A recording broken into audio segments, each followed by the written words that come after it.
സംവിധാനം ചെയ്യാൻ പോകുന്ന സിനിമയിൽ നായകനായിട്ട് ചേച്ചിക്ക് ഇഷ്ടമുള്ള ഒരാളെ വിളിക്കാൻ പറഞ്ഞ ആരെ വിളിക്കും? ഞാൻ മമ്മൂക്കയെ വിളിക്കും. മമ്മൂക്കയെ വിളിക്കൂ. ആ, മമ്മൂക്ക ഫാനാണ് എപ്പോഴും. തീർച്ചയായും ആണല്ലേ? മോനല്ലേ മമ്മൂക്കയുടെ ഒരുപാട് പടങ്ങൾ ഞാൻ മമ്മൂക്കയുടെ അഭിനയിച്ചിട്ടുള്ള ഒരാളല്ലേ. ഓക്കെ. അപ്പൊ മമ്മൂക്ക നായികയായിട്ട് ആരെ വിളിക്കാം? മമ്മൂക്കയുടെ നായികയായിട്ട് എനിക്ക് അന്നും ഭയങ്കര ഇഷ്ടമുള്ള ഒരാള് ശോഭന എനിക്കിഷ്ടമാണ്. ആണല്ലേ? ശോഭന മമ്മൂക്ക ഒരു കോമ്പിനേഷൻ നമ്മൾ കുറെ നാളായിട്ട് കണ്ടിട്ടുണ്ട്. ഓക്കെ, ശരി. വില്ലനായിട്ട് എനിക്ക് മറ്റേ തുടരൂല്ലേ. ഓക്കെ, ശരി. വില്ലത്തിയോ? വില്ലത്തി വിൽക്കാൻ ഞാനായിരിക്കും. ആ, ഞാൻ തന്നെ സംവിധാനിച്ച് ഞാൻ അഭിനയിക്കുകയും ചെയ്യും. ഞാൻ തന്നെ വില്ലത്തി എനിക്ക് ചെയ്യാവുന്നതാണെങ്കിൽ. അല്ലെങ്കിൽ ഞാൻ വില്ലത്തിയായിട്ട് കാണുന്ന ഇതുവരെ ഒരു വില്ലത്തി വേഷം ചെയ്യാതെ നായിക ലെവലിലാണെങ്കിൽ ഞാൻ ചിന്തിക്കുവാണെങ്കിൽ ഞാൻ ഉർവശിയെ കൊണ്ട് ജയിപ്പിക്കാൻ നോക്കും. ആണല്ലേ?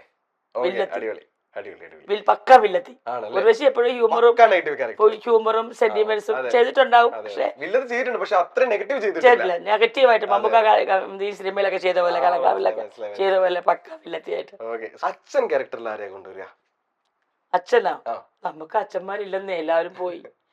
ഇപ്പൊ എനിക്ക് പെട്ടെന്ന് അച്ഛന്മാരെ പറയാൻ അച്ഛനായിട്ട് ഇപ്പോഴത്തെ നമ്മുടെ കോട്ടയം അമ്മദ് സാറ്. ഓക്കെ, ഞാൻ കോട്ടയം രമേശന്റെ പേരെ മധു സാറ്. ഓക്കെ, ഞാൻ വില്ലത്തി പറഞ്ഞത് നല്ല അമ്മയാണ്, ഞാൻ ചെയ്യും അമ്മ. ഒരു കോമഡി ആക്ടറിനെ നമുക്ക്. കോമഡിയാ എനിക്ക് ചെയ്യാൻ പറ്റുന്ന ഞാൻ കോമഡി വിടത്തില്ല, ഞാൻ കോമഡി എടുക്കും.